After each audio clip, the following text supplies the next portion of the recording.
नमस्कार मंडळी, स्वागत आहे तुमचं पुन्हा एका नवीन व्हिडिओमध्ये। तर मुख्यमंत्री लाडकी बहीण योजनेचे 15 ऑगस्टला भरपूर महिलांच्या अकाउंटमध्ये पैसे जमा झाले, परंतु ज्या महिलांनी अजूनपर्यंत फॉर्म भरलेला नाही, जे अजूनपर्यंत डॉक्युमेंट जोडत आहेत, तर त्यांना आपण सांगणार आहे जे डॉक्युमेंट अवेलेबल आहेत त्यामध्ये कोणते कोणते ऑप्शन आहेत, कोणते कोणते डॉक्युमेंट नाहीला जोडले तरी चालतील, त्यांचा फॉर्म अप्रूव्ह आहे। तर आपण सर्व डॉक्युमेंटची आज माहिती देणार आहे। तर करूया सुरुवात व्हिडिओला। चला,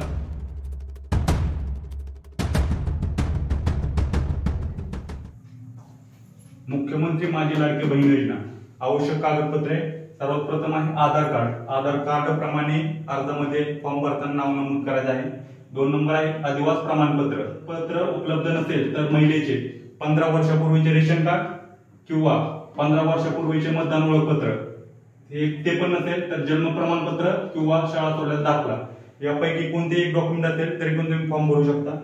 3 नंबरला आहे महिलेचा जन्म परराज्यातील असल्यास पतीचे 15 वर्षापूर्वीचे रेशन कार्ड अथवा 15 वर्षापूर्वीचे मतदान कार्ड ओळखपत्र किंवा जन्म प्रमाणपत्र किंवा शाळा सोडल्याचा दाखला किंवा आदिवासी प्रमाणपत्र यापैकी पतीचं कोणतेही एक डॉक्युमेंट असेल तरी पण तुम्ही फॉर्म भरू शकता।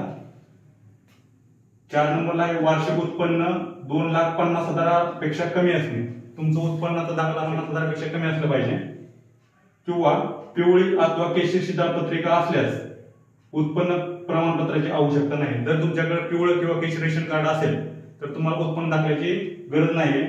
त्यामध्ये बी पर्याय आहे, ज्यांच्याकडे पांढरे रेशन कार्ड आहे किंवा कोणतंही रेशन कार्ड नाही तर त्यांचा उत्पन्नाचा दाखला वार्षिक उत्पन्न हे 2,50,000 पेक्षा कमी असावे तर तोही फॉर्म भरू शकतो।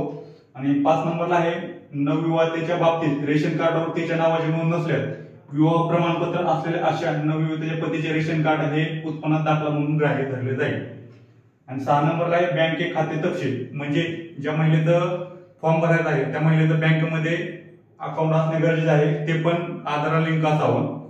आणि 7 नंबरला आहे लाभार्थी महिलेचे हमीपत्र आणि फोटो।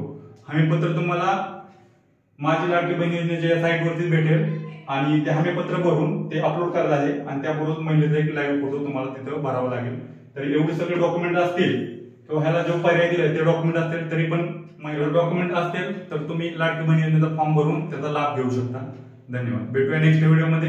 व्हिडिओ आवडल्यास व्हिडिओला लाईक, शेअर आणि सबस्क्राईब करायला विसरू नका।